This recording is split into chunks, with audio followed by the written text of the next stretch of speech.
A very, very solid win for the Chicago Bulls as they beat the Pacers 113 to 105.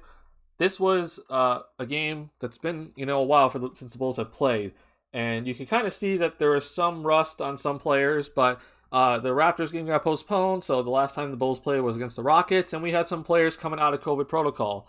But this was a pretty decent win, and I think honestly the story is that the Bulls outscored the Pacers. But I want to get into this game, break it down a little bit, show some film, talk about Zach LaVine's incredible performance today after coming out of COVID protocol. Talk about the bench a little bit, and obviously then the big three just absolutely dominating this game and leading this team to victory. But before we get into it all, make sure you hit that like button. If you're new to the channel, hit that subscribe button. I want to kind of look at the box score because this is like the thing that kind of jumps out to me. As the Bulls, we were kind of shorthanded tonight. No Lonzo Ball, no Tony Bradley, no Alex Caruso, no Derrick Jones Jr., just to name a few due to COVID and injuries. But you look at this box score, and it just doesn't look in the Bulls' favor. I mean, look, the Pacers got 18 more shots than the Bulls. They out-rebounded the Bulls. They had 14 offensive rebounds.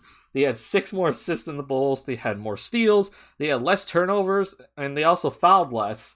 But you see here, the Bulls shot 56% from the field and shot 47% from 3. And that's honestly the difference in this game for the Bulls. I mean, everything else looks against the Bulls, but just the scoring was in the favor for the Bulls, and that's why they got this win. So I just think, really, honestly, this is just Bulls outscore their opponent type of game. I have to say, I don't really think the defense was very good for the Bulls this game. I thought the second quarter was by far the best quarter defensively, and I thought it was pretty good. You saw the Bulls go on a run that got them out to the double-digit lead going into halftime. And on the second unit and also the starters did very, very well in that second quarter defensively, which got them that lead. There was an 8-0 run sparked by LaVine and Vucevic when they checked back in the second quarter. So that was probably by far the best quarter for the Bulls. But you saw in the other quarters that it really wasn't that good defensively for the Bulls. And I'm not saying it was horrible defense, but it definitely wasn't good defense. Obviously, no Lonzo, no Caruso.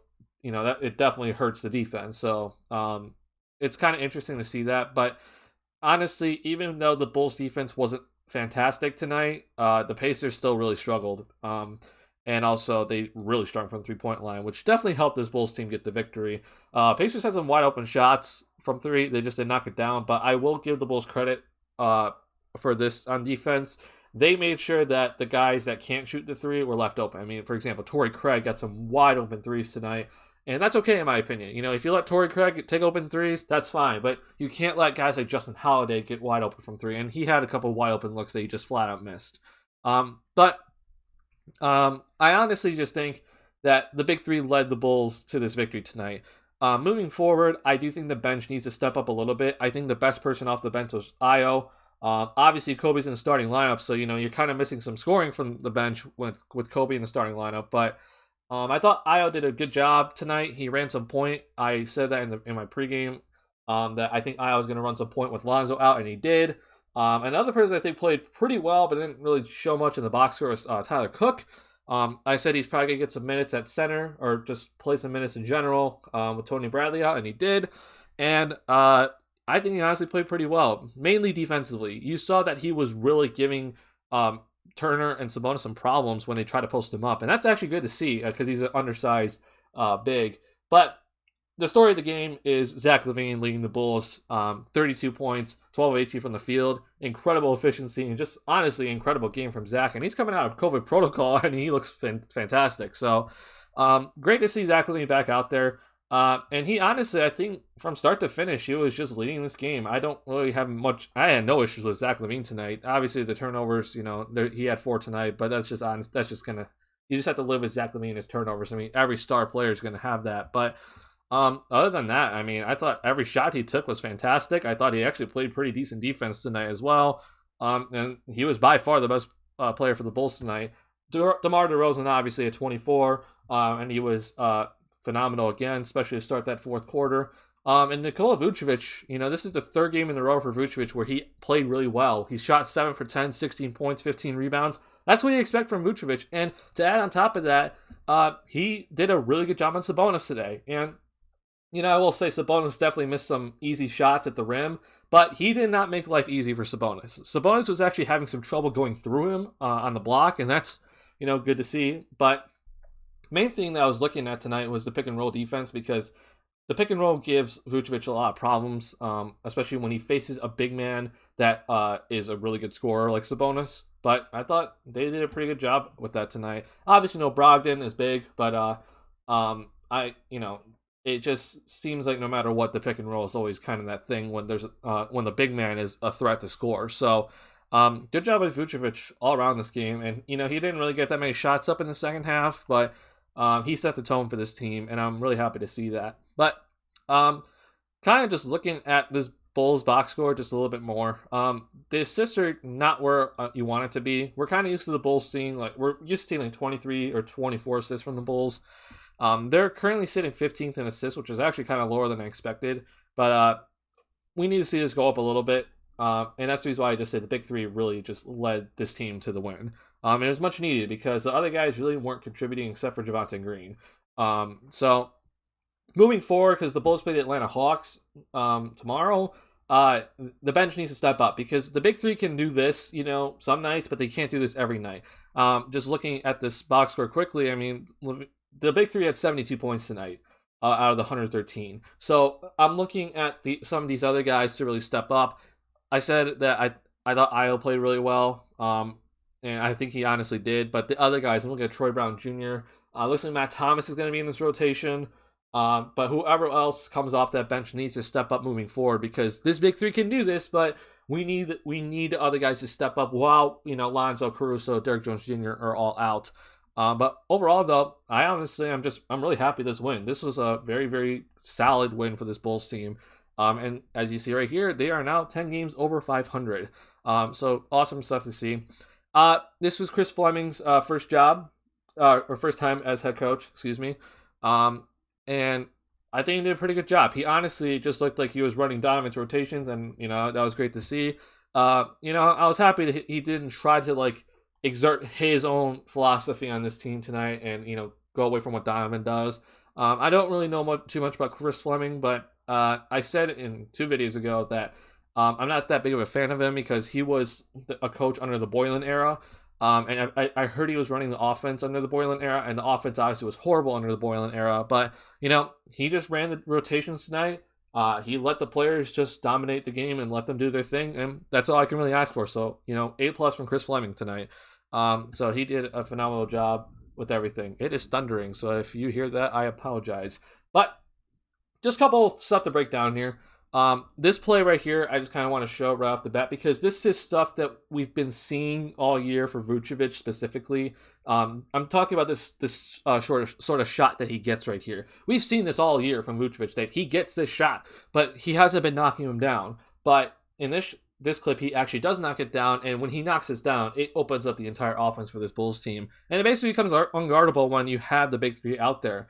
But something that we're actually seeing a little bit more of recently is this double screen at the top of the key. It's not a horn set because it's not up here. Honestly, it kind of is like a horn set, but you're seeing that the ball handler comes off both screens, which is definitely interesting to see, and it creates a little bit of havoc in the middle of the floor here for the defense. So you see LaVine come up here, Kobe White comes up, sets a screen, and you see already that the defense already looks kind of disoriented, right? You see Sabonis is so far back in the paint. You got Torrey Craig guarding Vucevic, honestly, Sabonis is the guy guarding Vucevic, right?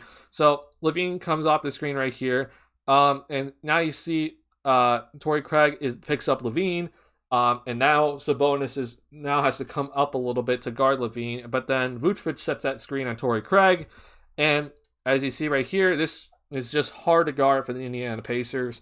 LaVine, he has a shot right here, but Torrey Craig's on his hip, and Sabonis is in basically no man's land here. So it's just a simple dump off to Vucevic in the middle of the paint. And, these are shots that he was missing earlier, but he hits it this time. And that's all we can really ask for Vucevic. Because honestly, I mean, at some point these shots were going to go down, and it did tonight. So it's great to see this. And he just put it up and in. So hopefully these continue to go down because, again, if these sorts of shots for Vucevic go down, it's hard to guard this Bulls team. It is extremely difficult to guard this Bulls team. This Bulls team is already hard to guard, but if Vucevic can add 16, 18 points, it is very hard to guard this Bulls team. So just good stuff to see from there. And this pick and roll between LaVine and Vucevic is definitely a weapon. We saw it last year. The chemistry was forming between those two, and we've been seeing it all year between these two. That pick and roll is very, very valuable. It's just a matter of if Vucevic can knock down these shots, and as you saw right here, he did, and that's all we're really asking for from Vucevic. So just good stuff right there. And last thing I want to talk about here, show you a little bit of a clip. Fourth quarter, man. DeRozan and LaVine were staggered tonight as usual, so good job by Chris Fleming.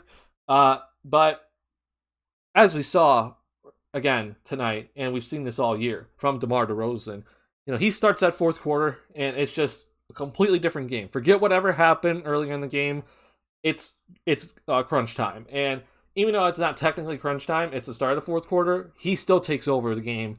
And that's so valuable because he's the guy running the second unit. I can't tell you how important it is for having DeMar DeRozan be able to run the second unit, because you're facing the other guys that aren't as good on the opposing team. And you want, if you can, to create as much separation as you can with that second unit out there before the starters come back in. And having DeMar DeRozan out there just to lead that second unit has just been phenomenal all year. And he came out and just got 6 quick points, kept the momentum going before the starters were able to come in. And then after the starters came in with LaVine and Vucevic, LaVine just took over. And this is what we've been seeing all year, man. This 1-2 punch between these two guys. I think DeRozan's been the better player this year, but it honestly, in my opinion, I think the Bulls just have 2 number 1 options, and either one of these guys can be the number 1 option any given night.